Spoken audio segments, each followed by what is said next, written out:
Magandang gabi sa lahat. Tawagin niyo na lang po akong Rona, 25 years old at nagtatrabaho bilang isang virtual customer service representative. Virtual employee po ako ng isang company sa Amerika. Wala kaming pisikal na opisina dito sa Pilipinas, kaya ang tinuturing kong opisina ay dito lang sa bahay.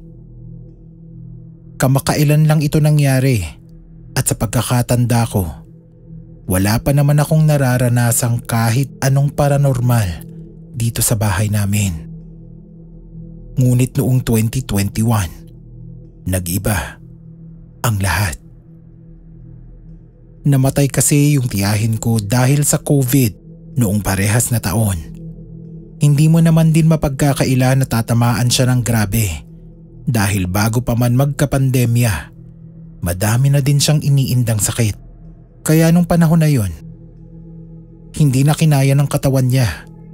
Malapit kami sa isa't isa ng tiyahin ko. Tagapagtanggol ko yun kapag pinapagalitan ako ng mga magulang ko. Hindi din naman ako perpektong anak, ngunit may mga desisyon din kasi ako sa buhay na tila ba hindi akma sa edad ko. Kaya paminsan, napapagalitan ako. Nung mamatay si tita, hindi na kami nakapunta sa libing dahil sa mga barikada sa bayan. Hindi kami makatawid. Sa video lang namin nakita ang lahat. Ngunit ang sakit na nararamdaman namin sa pagkamatay niya, tagos sa mga pinapagpanooran namin. Wala nang lamay noon. Kaya pagkagaling sa ospital, libing agad. Gusto nga ng ospital na ipakremate yung katawan, ngunit mariin itong tinutulan ng mga kamag-anakan namin. Dahil nga probinsya, hinayaan na lang din sa likod na idinaan at idiniretso doon sa nakahandang mosoleo ng pamilya. Isang araw lang lahat yun nangyari. Nawalan kami ng pagkakataon na tanggapin muna ang lahat bago siya mawala. Yung nanay ko, na kapatid niya, hindi mo na din makausap ng matino. Ramdam mo yung lungkot sa bawat kilos niya sa bahay. Napakaswerte nga lang niya at laging nakaalalay si tatay sa kanya, sa amin. Matapos ang lahat, October 2021, alas 9 ng gabi, nag-aayos ako ng computer para sa trabaho ko at nagtimpla na din ng kape para simulan yung araw. Dahil nga nasa Amerika yung boss ko, graveyard shift din ako. Magsisimula ako magtrabaho ng alas 10 hanggang alas 7 ng umaga. Maliit na kumpanya lang yon, start-up kumbaga. Tinawag lang kaming customer service kasi parang cold caller kami. Sa mga nagtatrabaho sa call center, alam nyo na siguro ang ibig sabihin nun.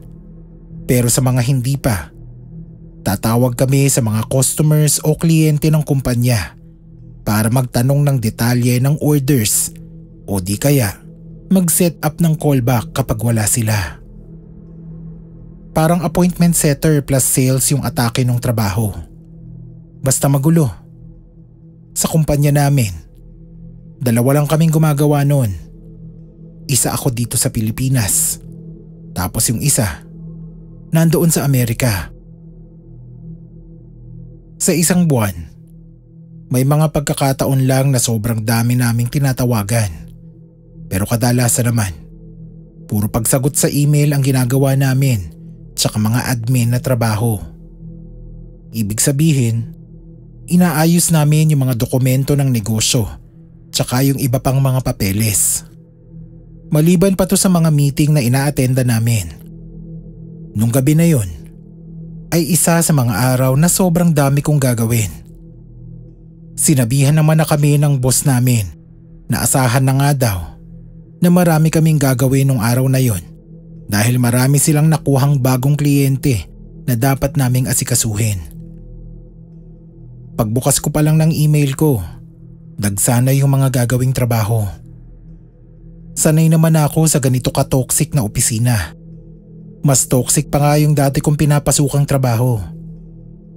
Kumuha agad ako ng panulat at papel para ilista yung mga dapat kong unahin.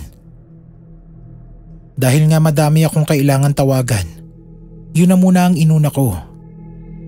Nagpasabi din ako sa boss ko na dahil maaga pa sa kanila, gusto kong samantalahin na tawagan ng mga kliyente para masariwa pa ang isip nila kaysa tawagan ko sa tanghali na madami nang bumabagabag sa kanila na sinang-ayun na naman niya. Unang tawag ko pa lang, sobrang static na nung linya na halos hindi kami magkaintindihan ng kausap ko. Sinabi ko na lang sa kanya na magpapadala na lang ako ng email para ma-confirm kung gusto ba nilang mag-avail ng update sa serbisyong nakukuha nila mula sa amin. Ayos naman daw sa kanya ang email. Nung mga sumunod na tawag, naging maayos naman. May kaunting mga aberya na feeling ko normal naman. Bumibitaw yung internet ko. Tapos biglang namatay yung laptop ko kasi lobat na. Mga ganong bagay na hindi ko na pinansin kasi parang kasalanan ko naman yon. Mga bandang 3:00 ng madaling araw, may tinawagan ako. Hi, this is Rona. Am I speaking with Mr. Mills? Yes, hello. What's this about? I'm speaking on behalf of… Hello? Hello, are you still there? Kumusta ka na? What? Who's that? Kumusta ka na? Hello, sir? I'm sorry, my line is so bad. Could you just call at a later time? Kumusta ka na ba? Sure. Takang-taka ako doon sa nangyari. Hindi pa ito nangyari sa akin kahit kailan. Tinignan ko agad yung mga kable ng computer at internet dahil sa pangyayaring ito. Tinignan ko din kung gaano ba kabilis ang internet na ginagamit ko. Lahat naman walang problema. Napasandal ako sa kinauupuan ko sa pagod at pagtataka. Sinabi ko pa sa sarili ko na bakit kailangan ngayon pa ito mangyari kung kailang dagsa ang trabaho tsaka pa nagkaroon ng aberya. Sumunod ko na isip na mag-restart ng computer pati na din ang internet para maayos kung anumang nararanasan nitong sira. Habang nakikita kong nagre-restart yung computer, ibinaba ko pa yung katawan ko doon sa kinauupuan ko at inilahad yung ulo ko palikod para ipahinga yung nananakit kong liig. Ipinikit ko yung mga mata ko para ipahinga. Gising pa din naman ako. Ramdam ko pa din yung paligid. Tanging ingay galing sa nakabukas na bentilador ang naririnig ko. Hanggang sa… Kumusta ka na, Rona? Napabalikwas yung katawan ko mula sa pagkakaupo. Ipinwesto ko yung sarili ko sa sulok ng kwarto para magkaroon ako ng mas maayos na tingin ng paligid. Lumingali nga ako, ngunit wala akong nakitang kahit ano. Pero hindi nagtagal. Napatigil ako sa kinatatayuan ko at unti-unti nang umagos ang mga luha mula sa aking mga mata. Pamilyar yung boses na yon. Boses yun ng pinakamamahal kong tiyahin. Na sa huling pagkakataon ay hindi ko man lang nakita. Umupo ako ulit sa harap ng computer ko at doon na humagulgol sa pag-iyak. Nagdasal ako para sa kaluluwa ng namayapa akong tiyahin at nagpasalamat na din sa kanya na kahit sa kabilang buhay, kapag hindi ko kayang gawin ng isang bagay tulad ng pagpunta sa libing niya o sa ospital, siya pa din ang gumawa ng paraan para puntahan ako. Hello sa lahat ng tagapakinig ng channel na to. Ako si Arnold at gusto ko lang ibahagi yung naranasan ko kamakailan lang nung tinamaan na din tayo ng pandemya. Work from home ako noon. Kaya siguro nagkaroon ng pagkakataong pagparamdaman ako ng mga elementong hindi natin nakikita. Work from home na din po talaga kami bago pa man magkapandemya. Ngunit kadalasan, dito ako sa kondo namin sa Maynila nananatili sa kadahilan ng Kailangan pa din naman naming magpakita sa opisina paminsan-minsan, lalo na kapag may mga meetings o di kaya mga event sa opisina namin. Malaking tulong din na pwede kaming pumunta sa opisina kung kailan namin gusto. Kasi minsan pumapalya din yung internet na gamit ko dito sa bahay. Kaya kapag walang internet o di kaya sobrang init at ayokong magbukas ng aircon para makatipid sa kuryente, pumapasok na lang ako sa opisina namin. Ngunit nung nag-anunsyo na ang gobyerno na kailangan na mag-full work from home setup ang mga empleyado, naisipan ko na bakit hindi kaya ako umuwi sa probinsya namin para doon na lang magtrabaho. Tutal naman ka ako, pinakabitan ko na sila ng internet doon. Presko ang hangin dahil malayo sa kabihasnan. Malabong magkapasa-pasahan ng sakit. At ang pinaka-importante, masusubaybayan ko ang mga magulang ko na may edad na, maging ang mga nakababata kong kapatid. Bago pa man mag-lockdown ay sinigurado kong makakauwi ako sa amin. Mabuti naman at walang naging aberya. Hindi naman yun ganon kalayo, Pampanga lang. 1 oras at kalahati lang mula sa Maynila kung tutuusin. Lubos ang takot ko noon sa mga kumakalat na sakit, kaya imbis na magkulong mag-isa sa kondo ko dito sa Maynila, mas ginusto ko nang makasama ang pamilya ko. Nagpalabas na din noon ng anunsyo yung kumpanya namin na walang magbabago sa schedule ng pasok. Ganun pa din, basta alagaan lang ang sarili at ire-report agad sa kanila kapag may naramdaman kaming sintomas ng sakit. May mga tulong din kasing ipinapaabot yung kumpanya namin sa kung sino mang tatamaan ng sakit na ito. Malaki din ang pasasalamat ko sa kumpanya ko. Inakala ko noon na halos wala din silang pakialam sa amin. Pero ngayon ko napatunayan na hindi pala. May kanya-kanya lang din talagang prioridad. Normal akong empleyado. Ibig sabihin, pang-umaga yung pasok ko. 8:00 hanggang 5:00. Pero syempre may mga pagkakataon din namang lumalagpas ng 5:00 yung pasok ko. Lalo na kapag madami pa kaming ginagawa. At hindi naging kaiba yung araw na yon. Tambak yung naging trabaho namin na halos hindi na kami makagulapay ng mga kasama ko. Inabot na din kami ng 10 oras ng gabi dahil kailangan naming matapos ang lahat. Mga bandang 10:00 siguro ng gabi, sinabi ko sa mga kasama ko na magpapahinga lang ako ng kaunti at magtitimpla ng kape. Nilak ko yung computer ko at nag-inat-inat ng katawan matapos tumayo. Ipinikit ko ang mga mata ko at bigla akong nakaramdam ng kakaiba. Habang nakapikit, pakiramdam ko ay may mga nakatingin sa akin mula sa labas. Nakapagitan kasi ako sa 2 malalaking bintana. Nakitang-kita mo yung nasa labas. Dahil nga walang aircon dun sa bahay namin, nakabukas lang yung 2 bintana para makapasok ang sariwang hangin habang nagtatrabaho ako. Sa totoo lang, matagal-tagal na din akong hindi nakakauwi dito sa amin, kaya wala na din akong ideya sa mga kaganapan dito. Nung mga bata pa kami ng mga kapatid ko, may mga mangilan-ngilan kaming nararamdamang kakaiba. Ngunit hindi naman dumarating sa punto na kinatatakutan namin. Idinilat ko ang aking mga mata at laking pasalamat ko na wala naman akong nakitang kakaiba. Biniro ko pa ang sarili ko na baka sa tagal kong hindi nakauwi, na-miss ata ako ng mga multo sa bahay namin. Dumaan naman ang sumunod na oras na walang aberya. Nakatapos din ako sa mga gawain ko nung araw na yon. Ang masakit lang, 2:00 na ako ng madaling araw natapos.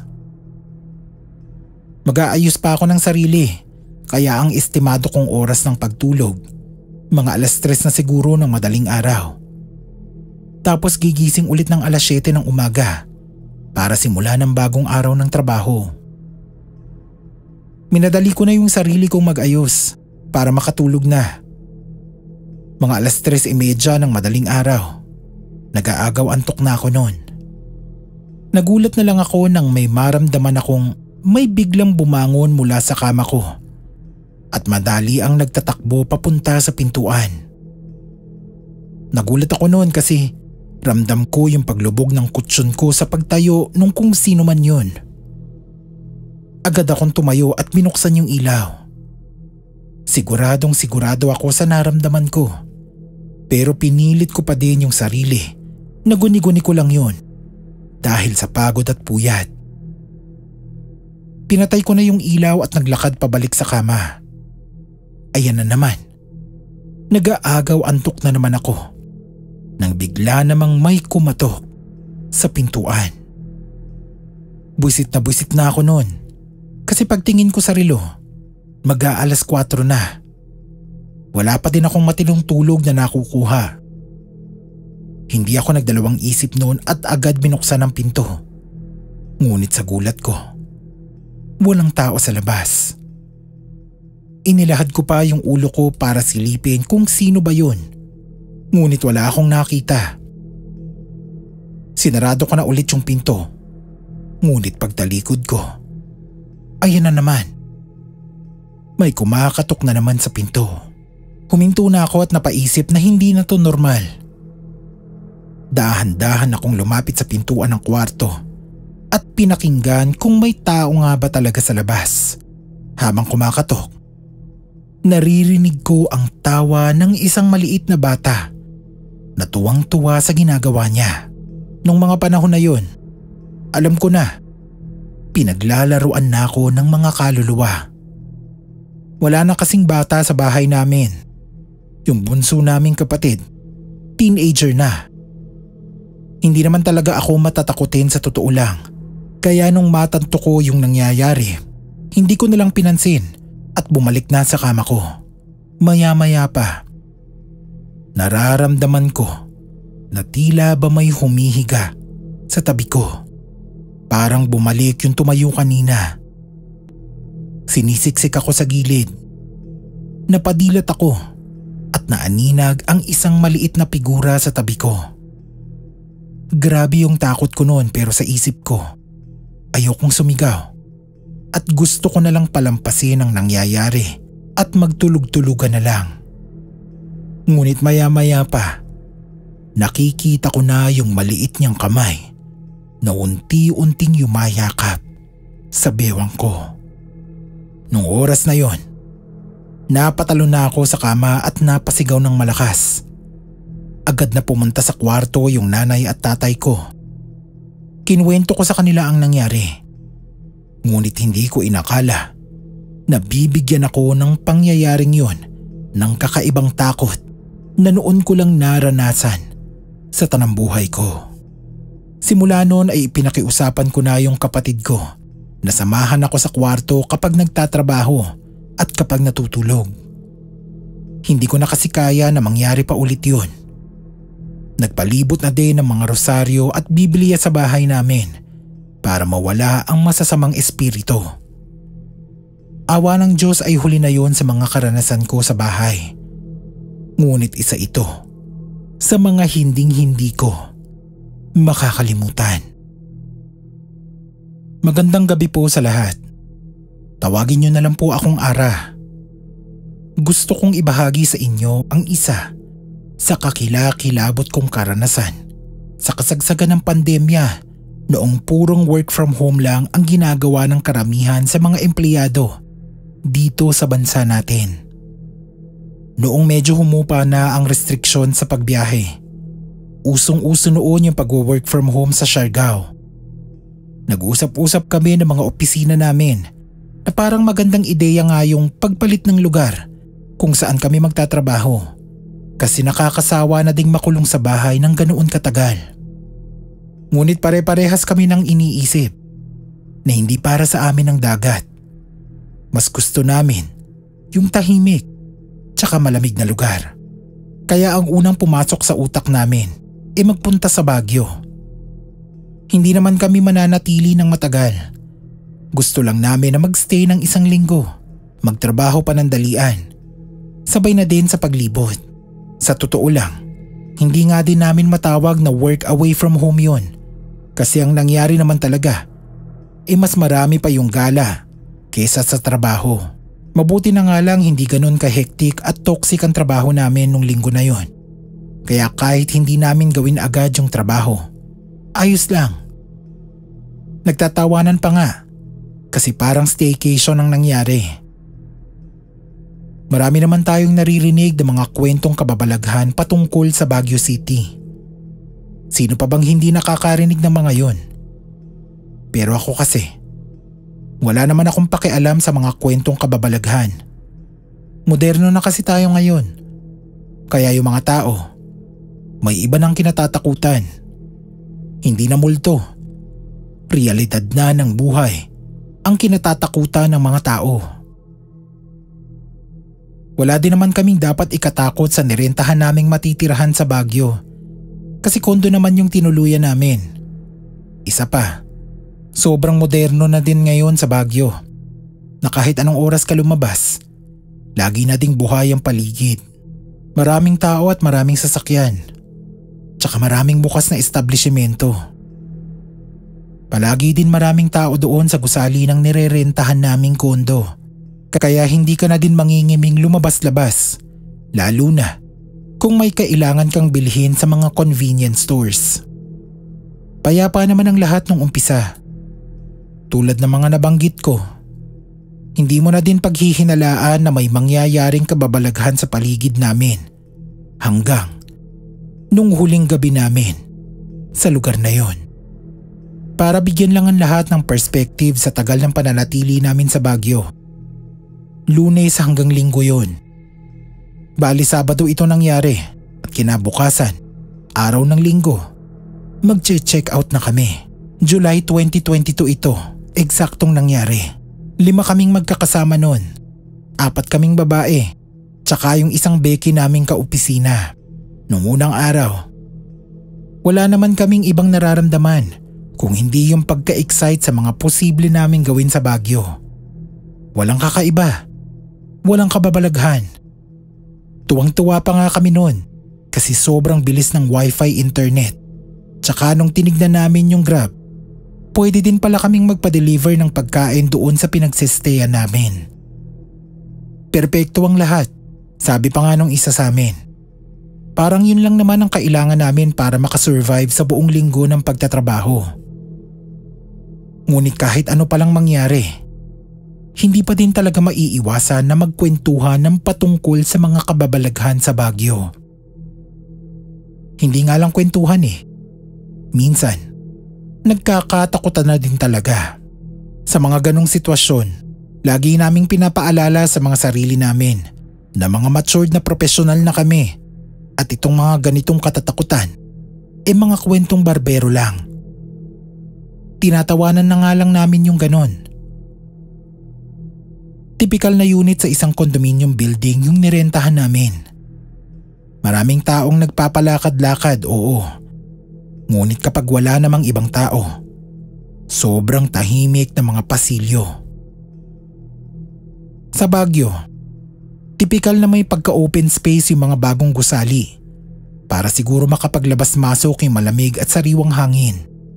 Kaya pag mag-isa ka lang sa isang pasilyo, nag-uusap man o naglalakad, maririnig mo na nag-e-echo yung tunog. Magkabilang gilid yun ng unit. Kapag may naglalakad sa labas ng front door, tinig mo. At kapag may mga tao o nag-uusap ng malakas sa may labas ng balcony, kahit mataas na yung floor namin, dinig mo din. Lalo na kapag medyo malapit sa'yo. Tulad ng mga katabi mong unit. Akala namin nung una na dun sa hilera namin, kami lang yung nagsistay. Kadalasan kapag naglalakad kami palabas, wala kaming mapansin na ilaw o kaya gumagalaw na tao sa loob. Tahimik talaga na mapapaisip ka kung may tao ba o wala. Kapag gabi naman, may mangilan-ngilang ilaw na nakabukas. Pero yung 2 unit sa magkabilang gilid namin, palaging patay ang ilaw. Hindi naman kami mga ososerong kapitbahay. Napansin lang namin yon dahil sa mga nangyari. Sabado ng gabi yun. Nakatambay kami sa balcony matapos magtrabaho ng ilan sa amin. Kahit kasi magkakasama kami sa isang opisina, magkakaiba naman kami ng oras ng trabaho. 24 hours yung support namin sa kumpanya. May mga morning shift, mid shift, at may night shift din sa amin. Mabuti na nga lang at walang graveyard. Nag-overlap lang yung pasok namin. Habang nasa balcony yung ilan sa mga kasama ko, may naririnig daw silang umiiyak. Hindi naman ganoon kalakas, pero dahil nga medyo maraming tatalbugan yung tunog, medyo nag-e-echo, kaya dinig na dinig pa din. Napatigil sila sa pag-uusap, tapos tinawag kaming mga nasa loob para siguro i-confirm na totoo yung naririnig nila. Nagtitimpla ako ng kape noon at bala ko din talagang lumabas para sumama sa kwentuhan. Nung nasa labas na kaming lahat, nakumpirma naming meron nga talagang umiiyak. Imposible naman kasing sabay-sabay kaming naghahalusinate ng naririnig. Bumulong yung isa sa amin at sinabing subukan daw naming sundan kung saan ang gagaling yung tunog. Bigla kaming kinabahan nang matantong sa katabing unit pala namin yon nang gagaling. Nagsilapitan kami sa pader na naghihiwalay sa dalawang balcony. Manipis lang kasi yun, kaya kung doon man ang gagaling yung pag-iyak, madali naming masisiguro. Dinig na dinig namin mula sa pader na may isang babae na umiiyak sa kabila. Nagkakabiruan na nga kami noon at nagdesisyon ng magsibalikan sa mga ginagawa namin. Nagpatuloy kami sa pagkikwentuhan, ngunit habang tumatagal, palakas ng palakas yung iyak ng babae sa kabila. Hindi na din kami makakonsentrate sa pinag-uusapan namin. Kasi nakaka-bother yung gusto mong magtawanan, pero pag napalakas yung tawa niyong magkakaibigan, paniguradong madidinig sa buong paligid. Maririnig din nung umiiyak sa kabila. Sabi namin, narespeto na lang siguro. Pumasok na kami sa loob at doon na lang magkwentuhan. Isa pa, kailangan na din magpahinga ng ilan sa amin dahil pagod sa trabaho. Habang naghahanda yung iba sa amin para matulog, yung iba naman naghahanda para pumasok.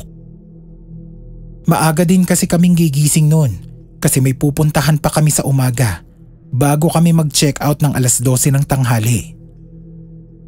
Nakatulog naman kami ng mabilis, ngunit mga bandang 3:00 o 4:00 ng madaling araw, nagulat na lang kami nang bigla kaming gisingin nung isa sa mga kasama namin. Pupungas-pungas kaming bumangon sa higaan. Kitang-kita namin ang panik sa mukha ng isa naming kasama. Agad namin siyang tinanong kung bakit. Ayon sa kanya, may nagbubugbugan daw sa katabi naming unit. Doon sa unit, kung saan namin narinig yung umiiyak na babae. Daglian kaming bumangon at sinundan yung kaibigan namin sa balcony. Doon namin narinig ang isang lalaki na panayang sigaw. Hindi masyadong malakas yung tunog noon kung medyo malayo ka, kasi nanggagaling sa loob ng unit yung tunog. Kasabay ng walang tigil na sigaw ng lalaki ay ang patuloy na pagmamakaawa ng isang babae.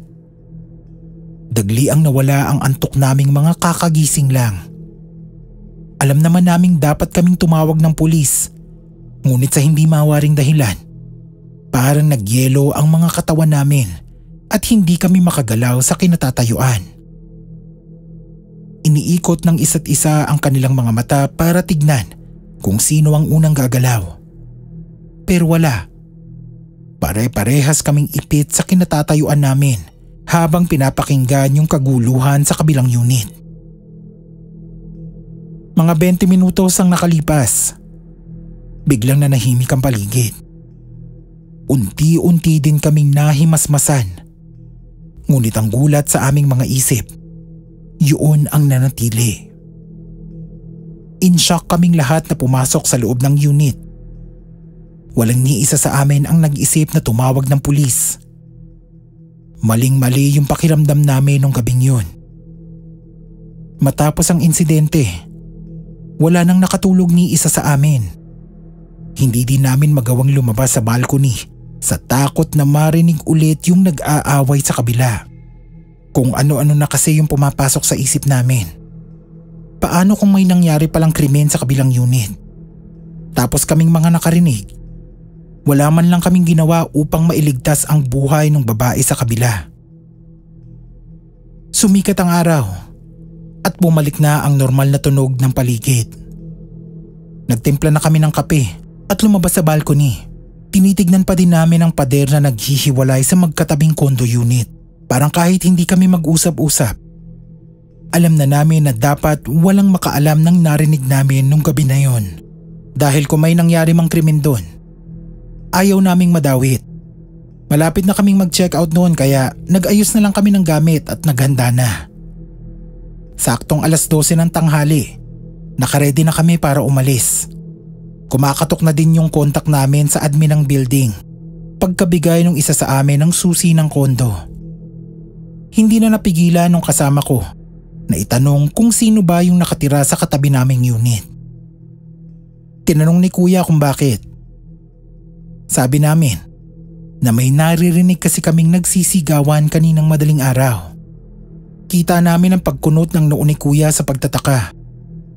Ayon sa kanya, 5 unit daw ang walang nakatira doon sa building na yon.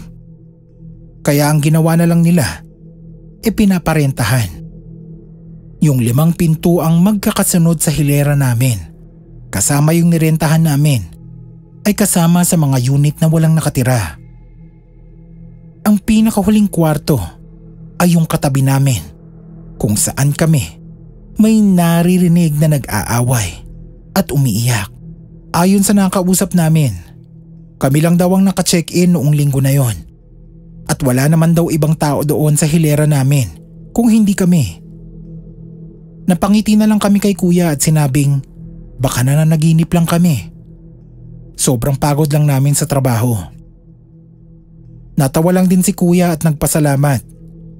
Pagkaalis doon, parang hindi pa rin kami makapaniwala sa mga narinig namin. Dahil kung wala palang tao doon, sino yung mga narinig namin? Multo? Magpasa hanggang ngayon, ito pa din ang katangi-tanging karanasan ko at siguro pati ng mga kaibigan ko na hindi talaga namin makakalimutan. Hello Scream PH, Cindy po ang pangalan ko, taga Binangonan sa Rizal.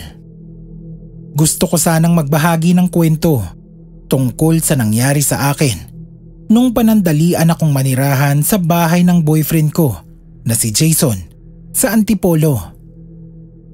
Maiksi lang naman po itong kwentong to at sigurado sa ilan, hindi ito talagang nakakapangilabot tulad ng mga ibang kwento sa channel mo.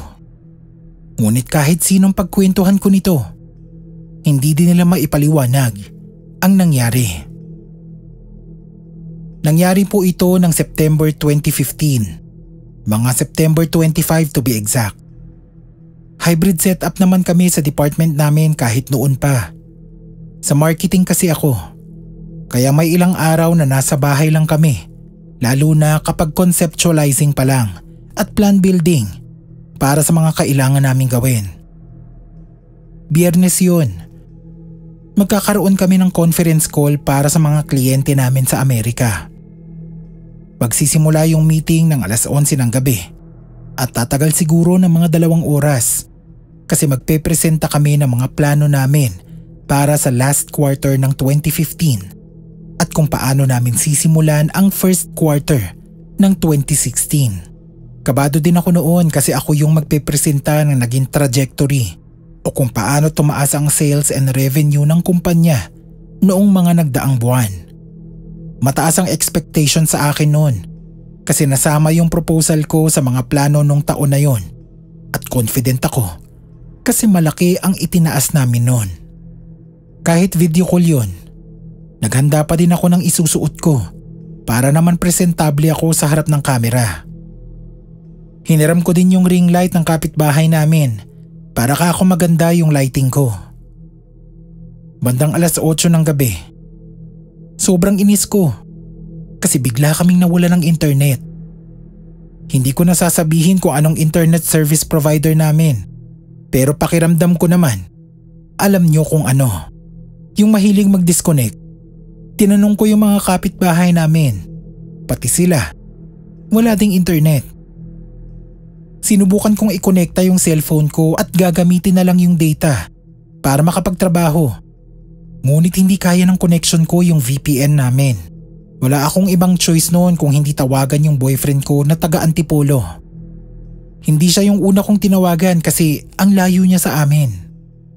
Sabi niya, meron daw silang internet. Mangyak-ngyak na ako noon kasi kailangan ko ng connection para sa trabaho. Hindi nag-atubili si Jason at sinabing susunduin daw niya ako sa amin. Sabi ko naman, sobrang traffic. Baka hindi umabot. Tinanong niya ako kung ako daw ba yung magpepresenta. Sabi ko hindi. Bandang gitna pa ako. Sinigurado naman niyang aabot daw kami. Magmumotor na lang daw siya para kahit traffic, medyo mabilis kaming makakarating sa kanila. Legal naman kami sa magkabilang pamilya. Magsasampung taon na din kaming magkasama ni Jason, kaya tiwala ang mga magulang namin kapag magkasama kami. Nagpaalam ako agad sa bahay na agad naman nilang sinang-ayunan. Sinabi ko na kinabukasan na ako uuwi sa amin at ihahatid din naman ako ni Jason. Lagpas 1 oras siguro. Dumating na si Jason. Dali-dali kaming umarangkada kasi ilang oras na lang magsisimula na yung conference call. Ngunit kahit gaano kabilis ang patakbo niya sa motor, dumating pa din kami na mag-aalas 12 sa Antipolo.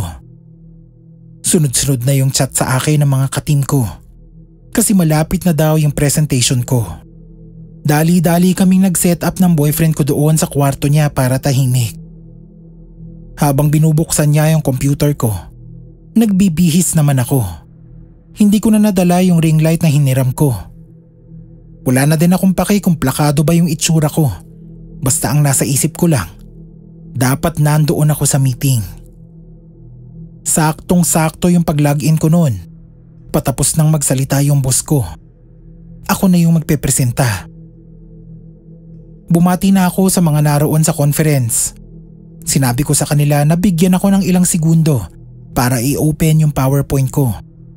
Siyempre, pati na din yung kodigo ko. Akala ko nung una naririnig nila ako kasi tango sila ng tango habang nagpapakilala ako. Hanggang sa nag-chat yung isa sa mga kaopisina ko na wala daw tunog. Nagpanik talaga ako noon. Hindi ko napansin na nakamute pala yung mic ko. Itinawa ko na lang yun at nagpaumanhin. Nagpakilala akong muli at sinimulan na yung presentation ko. Sa totoo lang, ang dami ko nang nasabi noon at nasa kalagitnaan na ako ng presentation nang bigla akong pinatigil nung isa sa mga boss namin sa Amerika. Akala ko nung una may itatanong siya. Ganun na kasi yung naging culture sa amin. Kapag merong hindi malinaw sa mga sinasabi sa aming instructions o reports, nagtatanong na kami agad. Pero sa dulo ng presentation, wala nang question and answer portion. Di tinanong ko kung meron ba siyang tanong sa presentation ko. Sabi niya, wala daw. Pero kanina pa daw kasi niya napapansin na may matandang babae na daan ng daan sa likuran ko. Hindi naman daw sa pangingialam kung sino yun kasi alam naman daw niya na nasa bahay kami. Pero medyo nadidistract daw siya. Sumang-ayon din naman yung ibang nasa call. Ang naiinis lang ako, yung mga kaopisina ko, di man lang sinabi na may ganon. Di ako naman, nagulat. Kasi maliban sa nasa loob lang ako ng kwarto, dalawa lang kaming nandoon. Ako, tsaka si Jason na naglalaro ng Mobile Legends sa kama. Una, nagpaumanhin ako doon sa mga nakakita noon. Tapos sinabi ko na unfortunately, walang ibang tao doon sa kwarto kung hindi ako lang. Siyempre hindi ko na sinabing nandoon din yung boyfriend ko kasi too much information na yon. Sa kalagitnaan ng pag-i-explain ako na walang ibang tao doon. Sinabi nung isa na there it is again. Ayun na naman. Napalingon ako sa likod ko. Pero wala namang tao. Inulit ko ulit sa kanila na wala talagang ibang tao doon kung hindi ako lang. Tinanong nila kung sigurado daw ba ako. Sabi ko, to be honest, nandito din sa loob yung boyfriend ko na naglalaro sa cellphone sa kama. Sa inis ko nga nun, binuhat ko yung laptop ko at nag-ikot sa buong kwarto. Wala kaming nakitang matanda sa loob. Natahimik na noon yung buong video conference. Mga 5 minuto siguro yun na walang kumikibo o nagchat-chat na kahit sino. Para mabasag lang ang katahimikan, sinabi ko na lang na itutuloy ko na yung presentation na para bang walang nangyari. Deadma lang din naman sila. Natapos ang lahat nang walang ibang kakaibang nangyari. Matapos nun, tinawagan ko yung boss ko. Iyak ako ng iyak kasi parang nag-fail ako doon sa presentation. In-explain ko sa kanya yung mga nangyari at mabuti na nga lang at sobrang understanding ng boss ko. Sinabi niya na hindi ko naman daw kasalanan yun at isa pa, maganda ang kinalabasan ng meeting. Sa katunayan nga daw, nag-chat sa kanya yung isang upper management ang congratulations para sa magandang turnout ng 2015. Kumalma na din ako noon. Yung boyfriend ko naman, takang-taka dahil para akong nagro-room tour sa mga ka-meeting ko. Tinanong ko ano nangyari. Di kinuwento ko sa kanya.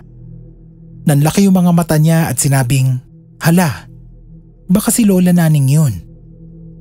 Maging ako nagulat sa sinabi niya. Kamamatay lang din kasi nung lola niya, mga 2 buwan na ang nakakaraan. Nanirahan din kasi yun doon sa kanila ng mga 2 taon. Naaawa nga din ako doon sa matandang yun kasi pinagpasapasahan siya ng mga kamag-anak nila kung sino ba ang mag-aalaga. At one point, napunta yung lola ni Jason sa bahay nila. Nakilala ko din yun. Sabi ng lola niya na masaya siya doon kasi hindi daw siya pinapagalitan. Pero sa kadahilan ng palagi din siyang walang kasama dito, kinuha na siya ng bunsong kapatid ng tatay niya. Lumipat na siya ng bahay at doon na inabutan ng pagpanaw. Nag-uusap nga kami ni Jason noon na baka bumalik si Lola Naning dito sa kanila kasi dito siya naging masaya. Hindi ako sure kung may kakayahan ba ang mga kaluluwa na magpalipat-lipat ng bahay, pero baka yun ang dahilan. Aware naman ako na may iba pang pagpaparamdam dito sa bahay nila Jason at pipilitin ko din siyang ipadala o ikwento yung mga dati nilang experiences para maipadala din dito. Ngunit hindi ko naman inaakala na maging yung mga kaopisina at kliyente namin kasabay na mararanasan ang kababalaghang ito.